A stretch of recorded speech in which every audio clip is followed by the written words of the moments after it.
Thank you po kay Jubilito TV Official. Sila po yung ating mga special partner po ng mga vlogger na walang sawang tumutulong po at sumusuporta sa ating pabahay programs. Thank you so much, Jubilito TV Official. Unahin ko lang muna pala si Jubel, yung bagong kasamahan nating sponsor ni Kuya Bal Santos Matubang. Ang kanyang YouTube channel ay Jubilito TV Official. Makakasama na natin siya sa grupo. Kaya sa lahat ng mga Kalingap supporters dyan, sana pakisuportahan na lang ang kanyang YouTube channel.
Si Kuya Bal, Kuya Bal. Ayan po si Kuya Bal. Ay, bakit yung barka? Ay, yung araw maliit. Si Kuya Bal yan. Mag-kiss ka, Kuya Bal. Kaya po siya binansagang dakising lola, mga kalingap at kabagis, no? Dahil po talagang napaka-sweet ng ating lola, dahil nga po lahat ng pumapasyal at bumibisita sa kanya, mga kalingap at kabagis, ay hindi po pwedeng wala pong halik kay Kissing Lola. So ipagpatuloy po natin. Nay, kamusta kayo, Nay? Tinatawag si Kuya Bal, mga kalingap at kabagis, pero nag-hesitate si Kuya Bal, kaya ito pinapasa-pasa niya nga po sa mga kasama niya kung sino po yung susunod na halik kay Lola. Pagpatuloy po natin. Paas! Hindi ka napunta, tinatawag ko ni Nanay. Ayan, di nakalusot si Brother Paas. Bango, grabe yan. Oh. Ito ang bahay mo, Nay. Ito ang bahay niyo po. Ang bahay ko. Bakit? Kung makikita nyo naman, mga kalingap at kabagis, yung kondisyon ng bahay ni Lola, talagang ito po yung dapat nating mga tulungan, mga kalingap at kabagis, dahil nakita nyo naman po yung kondisyon.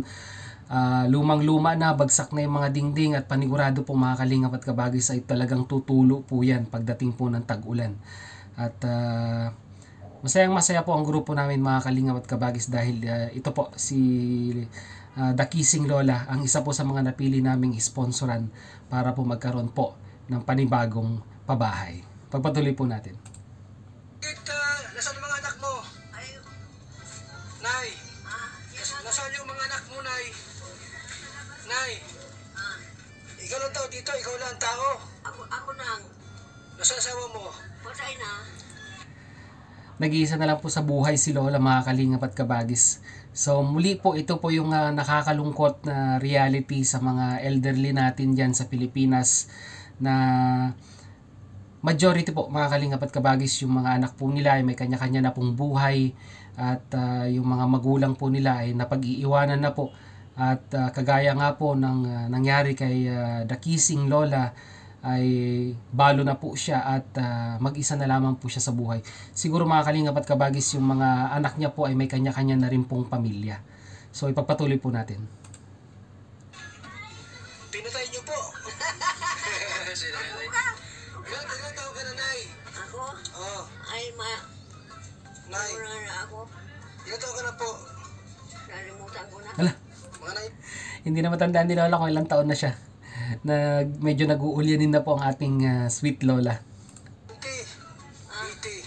19 na ako. Walang katabi dito. Nay! Pakisa ko. Nay! Ah, Walang katabi dito. wala. Pasabi. Harapan kita ng katabi dito. Alam mo, gustong halikan ni The Kissing Lola si Kuya Val Santos, no? Napapansin niyo po ba mga kalingap at kabagis? Kaya, Gusto mo? ay, gusto ko. Makisi nanay. Ano, bata po, matanda ang gusto mo. Ako, Ang katabi mo rito. gusto, matanda naman ang tayo. Matanda. Sabi ni ano niya. Walang matanda dyan. Nay! Saan ka kumakain? Dito, Sino nagbibigay ng pagkain sa'yo? yung mga ano yun, dito. Yung mga tagalingap? Oo. Sino nakasayin dito? Nagbigay ng pagkain? Ikaw? Halika dito. Ito na, nagbigay ng pagkain. Ah, Ito si ano? Si Kalingap Raymond? dito, Ikaw pala. At ayun na mga kalingap at kabagis, no? Ito po yung gusto ko pong bigyan ng importance. Kumbaga, ito po yung importansya ng may katuwang po si Kuya Val Santos Matubang sa kanyang programa po. Katulad nga po itong pagpapakain po sa mga elderly. Ayan, napakalaking tulong po mga kalingap at kabagis kung meron po yung mga small YouTuber na yan na naghahangad din pong makatulong po sa mga nangangailangan. So, kumbaga parang nai-extend po or namumultiply po ni Kuya Val Santos Matubang ang kanyang mga kamay upang lalo pa pong mapalawig yung programa ni Kuya Val Santos Matubang, dahil kung mag-isa lamang po si Kuya Val Santos Matubang ay hindi niya po kakayanin ito. Kaya saludo po ako sa mga official Lingap partners na handang-handang tumulong kay Kuya Val Santos Matubang. Pagpatuloy po natin. Sige po, dito lang baka lumundo, Lola. Kaninong bayan ng kabila? Itong saan ang kabila? Sa anak niya rin. Ito? Ayaw niyang sumali dyan, sumama? Ayaw, gusto niya Lola na bukod. Bakit gusto mo na yung bukod na bahay? Para tahimik? Ayaw.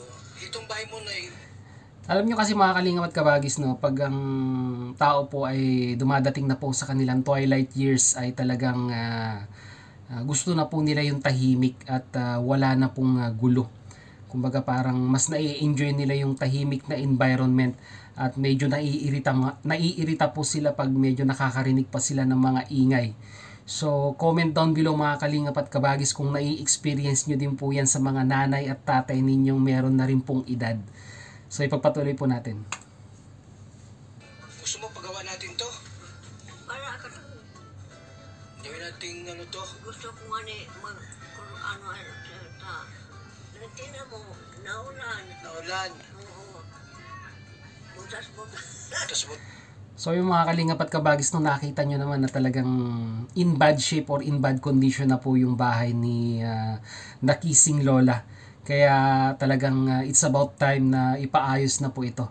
At mas mabigyan pa po ng mas komportableng pamumuhay itong si Kissing Lola. So pagpatuloy po natin. butas. Butas na ito mga kaibigan. Wala pa lang. Ayan, butas na pala. Kumain ka na po, Nay. Nagkain ka na. Kain ako. Bilang kita ng kutsunay, ha? Wow! Sa ano yan yung kawayan? Kutson! Kutsun. Mana kaya talaga naman. Mahal ako. Talaga si Lola. Mabay talaga ako. Nasaan si Kuya Bal? Wala na. Kuya Bal, nasaan na si Kuya Bal? Nag-alis na. Ikaw, Kuya Bal, kung muna yan sa sinanay. Bigyan mo siyang pera. Nay, may pera si Kuya Bal, hingi kang pera sa kanya. Ay, tama. Wala akong pera talaga. Wala pa akong pera. Magkano ang gusto mo, Nay? Ay, bahala kayo yung bibigay nyo sa akin. Di ka may mahal na bumili. Di ka man nakakalis dito. Napaba ako dyan. Ha? Napaba ako dyan. Naglalakad ka pababa. Oo, nalakad ako. Marunong si nanay maglakad pala, oh. Matungkod ako. May tungkod si nanay. Bigyan to ng konting pira si nanay pumak. Ayan na, bibigyan na ni Kuya Val Santos Matubang ng financial na tulong. Ito ating sweet lola po. At normal po yan na ginagawa po ni Kuya Val Santos Matubang sa mga tinutulungan niya. Yung bukod po sa bigas, grocery pack, ay syempre hindi po mawawala yung konting financial na tulong ni Kuya Val Santos Matubang. So pagpatuloy po natin. Dali nga para may ano. Nay, ano, Koring, kayo po ba ay na-stroke? Oo. Nanay Kuring pala ang kanyang pangalan. Kunti pa na ako mamatay. Nung na-stroke kayo, Oo, pag napasalamat ako dito sa mga ano ito. anong gusto mo na yun na dalhin ko pagbalik ko rito? Ha?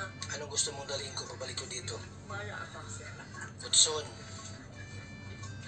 Kutson dyan, no? Masakit dyan. Malaki. Yung tama lang sa'yo, yung single. Ano pa? Alam niyo mga kalingap at kabagis, bibihira po sa mga tinutulungan ni Kuya Bal Santos Matubang ang banggitin ang salitang bahala ka po. Dahil yung iba po sa mga natutulungan na or tinutulungan ni Kuya Bal Santos Matubang ay talagang pag nagtanong po si Kuya Bal Santos Matubang kung ano po yung gusto nila pagbalik ni Kuya Bal or kung ano po yung hinihiling nila pagpunta muli ni Kuya Bal Santos Matubang, ay nagbabanggit po sila ng mga bagay-bagay. Hindi po katulad nitong si The Sweet Lola or The Kissing Lola, ay wala po kayong ibang maririnig na salita sa kanya kung hindi bahala ka.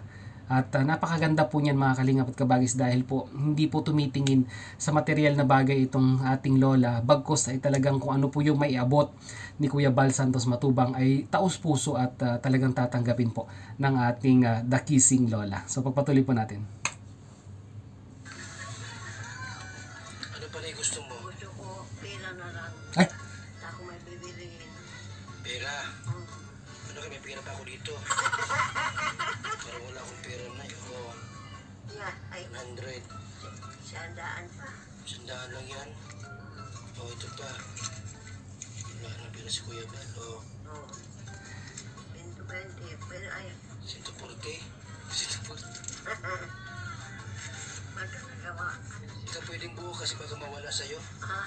Oh, At ayun na mga kalingap at kabagis to, ang logic po ng ginagawa ni Kuya Bal Santos Matubang ng pagbibigay ng paisa-isang daan po para po pagdating po ng gastusan ay matsani-tsani po ng mga elderly natin. Kasi po pag binigay mo po ng buo yan, let's say buong 1,000 bill mga kalingap at kabagis, pag nawala po yan ay totally yung buong 1,000 itinulong ni Kuya Bal Santos Matubang ay mawawala na lang po bigla. Hindi po katulad pag hinati-hati niya po yan into smaller bills, katulad po ng paisa-isang daan, ay mahuhugot-hugot po ng mga lolo't lola natin yan at mas mababa po yung chance na mawawala or magagastos po lahat yung perang ibinigay sa kanila. So, yun po yung nakikita ko pong logic na ginagawa ni Kuya Bal Santos Matubang sa mga nakakatanda. Dahil kung mapapansin ninyo mga kalingap at kabagis, kung medyo bata-bata pa po yung tinutulungan niya, ay hindi naman po siya nag-hesitate na magbigay ng buong bills katulad po ng 1,000 or ng 500. So, yun po yung nakikita ko pong logic mga kalingap at kabagis dito po sa style ni Kuya Bal Santos Matubang ng pagbibigay ng mas mga maliliit na bills, which is accumulated sa mas malaki pa po. Pero inahati-hati lang po ni Kuya Bal Santos Matubang. So ipagpatuloy po natin. pa. O, tama na. Magkano na? Wala ka ng pera. Wala na. Wala ka. Ito pa, oh. Mayroon ba? Nakasiksik ba? Oh, ito pa. Maraming pera si Kuya Bal. Ako. Mayroon akong pambili. Ha? Inaanon sa kapitbahay. Ay, Ito pa, oh. ito pa. Ito pa. Ito pa yung pick-up gamot ko. Ha? Ito. Ito pa, oh. Mamaya. Magkano na?